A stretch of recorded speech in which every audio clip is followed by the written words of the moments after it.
तीसरे चरण की वोटिंग के बाद देश में कौन किस पर भारी पड़ रहा है, बड़ा सवाल यही है। और आज 285 सीटों पर, 3 चरणों के बाद में 285 सीटों पर मतदान संपन्न हो चुका है। आज 95 सीटों पर हुआ है।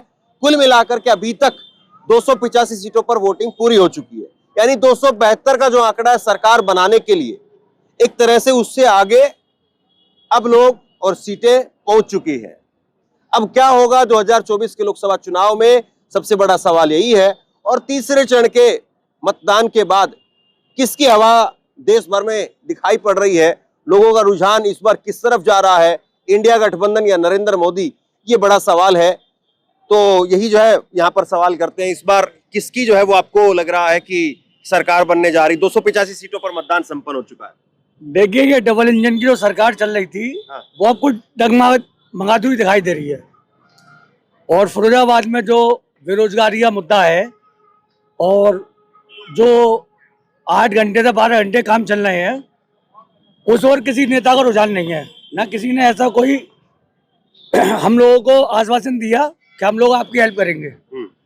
तो सारी फिरोजाबाद की जो जनता है, वो सारे ज्यादातर जो है इसी हमारे परसेंटेज कमाया है, वो तमाम नेताओं को एवॉर्ड, वोटिंग परसेंटेज जो डाउन जा रहा है, वो एवॉर्ड कर रही है। यूपी में भी 56% केवल मतदान हुआ 10 सीटों पर। वो जनता एवॉर्ड कर रही है। अब जनता गठबंधन को भी थोड़ा समर्थन दे रही है, मगर पीछे हट रही है। अब जनता जो है कुछ नई सरकार चाहती है। हाँ, तो ये देश में इस बार किसकी हवा है? इस बार देश में अखिलेश की हवा है। और दूसरी चीज है कि यहाँ पर जो है वोटिंग जो परसेंट जो कम हुई है, वो बेरोजगारी पे कम हुई है। और दूसरी चीज है, जो कारखाने की लेबर जो काम करती है, उस पर कोई भी रुझान किसी नेता ने कुछ भी शब्द नहीं कहा। देखिए, फिरोजाबाद में एक बड़ा मुद्दा ये भी है कि यहाँ पर जो चूड़ी के बनाने के कारखाने हैं, उसमें काम करने वाले जो मजदूर हैं, उनकी तनख्वाह बहुत कम है, काम का जो समय है वो ज्यादा है। तो ये एक यहाँ पर मुद्दा है। तो इस बार आपको क्या लग रहा है, किसकी सरकार का जो है वो रुझान दिखाई दे रहा है? इस बार किसकी सरकार आपको लग रहा है, इंडिया गठबंधन सरकार बनेगी या एनडीए? इंडिया गठबंधन की। यहाँ पे जो आदमी बेकार है, 2 लाख आदमी तो यहाँ से निकल चुका है। हमारे छोटे छोटे बच्चे और हमारी माँ बहने अंत जाके और हरियाणा में जाने कहाँ परेशान हो रही हैं। एक मकान छोड़ो, दूसरे मकान पर लिखा हुआ है ये मकान बिकाऊ है। इतनी परेशान है आदमी। क्यों? ना रोजगार नहीं है, मजदूरी नहीं है, इसलिए भाग रहा है यहाँ से आदमी। 4 बजे 5 बजे रोजाना इतने टाइम पे निकलती है। आप कोई भी नेता को दिखा, इतना परेशान आदमी है। 4-5 बसें रोजाना यहाँ से जाती हैं। इसका गुस्सा किस पे निकलेगा? मौजूदा सरकार पर निकलेगा या किस पर निकला है? मौजूदा सरकार पर निकलेगा। जो हम परेशान है, कोई सुनवाई नहीं है किसी बात की। तो इस बार किसका, इंडिया गठबंधन का? हाँ, इंडिया गठबंधन। इंडिया गठबंधन। काम बहुत चलते हैं। 4 बजे आते हैं सुबह और शाम को 5 बजे आते हैं। 12 घंटे काम थे वो। और तनख्वाह कुछ नहीं। रिक्शा चलाते रहिए। तनख्वाह कुछ भी नहीं। 4 बजे आते हैं सुबह उठ के, 3-3 बजे काम लगते हैं, 5 बजे आते हैं कारखाने से। कितने घंटे हुए, तनख्वाह कुछ नहीं। देखो ये कितनी गर्मी पड़ रही है, कोई किसी नेता का ध्यान नहीं है। देखिए ठेकों के हाथ, ये कोई किसी नेता का ध्यान नहीं है। कोई नेता का ध्यान नहीं है। गर्मी किस वजह से? क्या काम करते हैं आप? कारखाने में चूड़ी का काम करते हैं। कोई नेता का कोई ध्यान नहीं है, ना कोई कुछ नहीं। 12 घंटे 13 घंटे। इस बार क्या देख रहे हैं आप? अब बार से हो रहा है नई सरकार बने, अखिलेश की, किसी की प्रदेश बने सरकार, और हमारे कामों को 8 घंटे चलाए।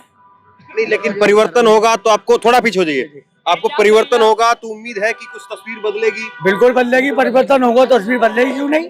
जो बीजेपी ने आने वाली सत्ता के लिए बीजेपी ने जो वादे किए थे कि हम महंगाई हटाएंगे, और जो स्मृति ईरानी जी ने जो आज अमेठी से चुनाव लड़ रही है, ये रायबरेली से लड़ रही है, जानकारी नहीं है।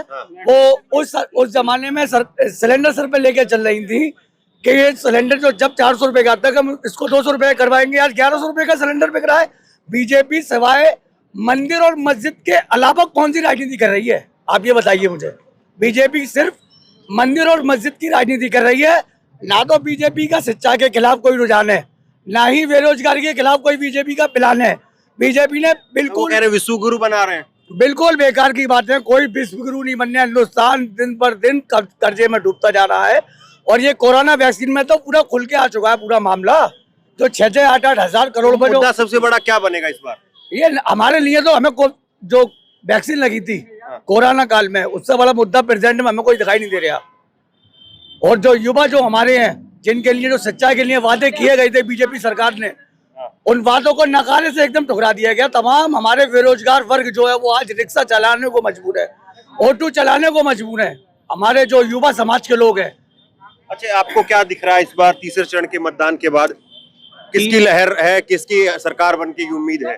तीसरे चरण में मतदान में इस बार जो वोटिंग हुई है वो इंडिया गठबंधन के लिए बम्पर वोटिंग हुई है।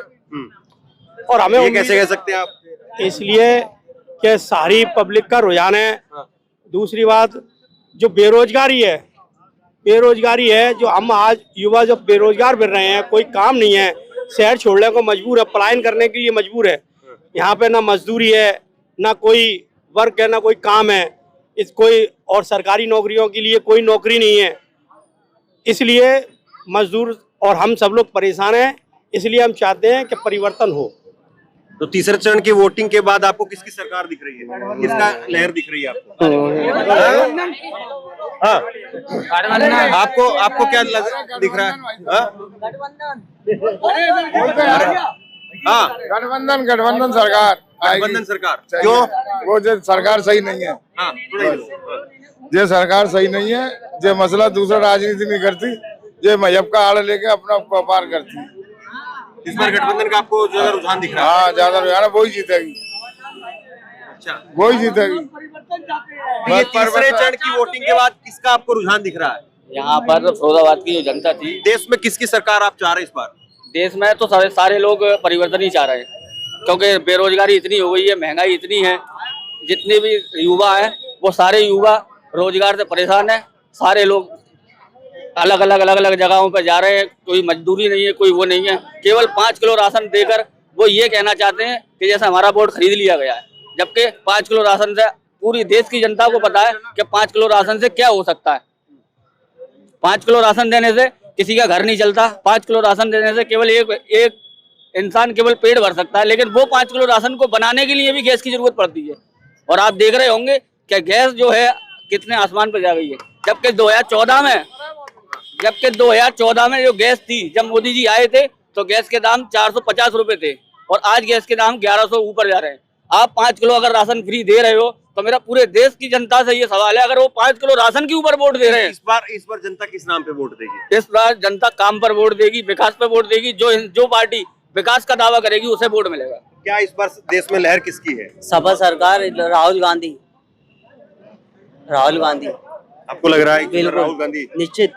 महंगाई से आदमी बहुत परेशान है और बेरोजगारी बहुत है हमारे शहर में। इसी वजह से बहुत परेशान हो गए। हमने निर्णय लिया है कि साइकिल को वोट दिया है, और बड़ी हमें चिंता है कि इंशाल्लाह इस बार सपा सरकार जरूर आएगी। किसकी सरकार देख रहे हैं इस बार आप? ये बताइए। एक मिनट रुकिए, किसकी सरकार देख रहे हैं? कांग्रेस की। तो तीसरे चरण के ये मतदान के बाद में तस्वीर साफ हो गई है या अभी भी आपको लग रहा है? बिल्कुल क्लियर है साइकिल यहाँ से फिरोजाबाद से। और देश में और जगह भी देश में क्या होगा?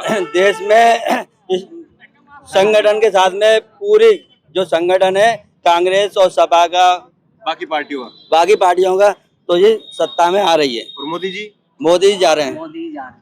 ये बात है। बिल्कुल, थैला लेके वो भाग रहे हैं।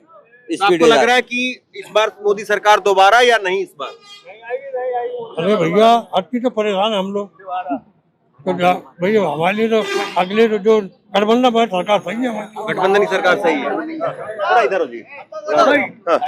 तो ये आपको लग रहा है कि इस बार जो है वो सरकार जो है इंडिया गठबंधन की होगी या बीजेपी रहेगी दोबारा? जी बिल्कुल, इंडिया गठबंधन की होगी जी, क्योंकि इस तरीके से जब बात की जाती है बेरोजगारी की तो फिर उसके ऊपर हमारे प्रधानमंत्री नरेंद्र मोदी जी इस पे बात नहीं करते हैं।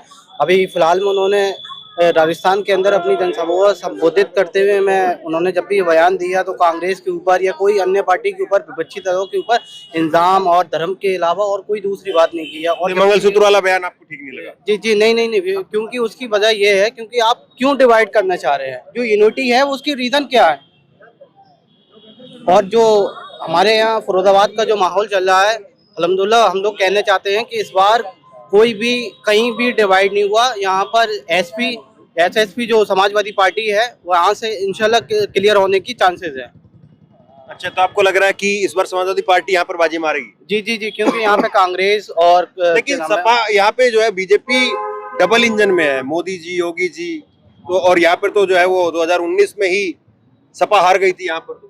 ये तो हमेशा से सपा का गली दिया है, लेकिन हारी ना 19 में। मगर इधर आके जो है ना, इन्होंने जो कुछ काम ऐसे किए थे समाजवादी पार्टी सरकार में, तो जनता ने उन्हें नकार दिया था सन 2019 में।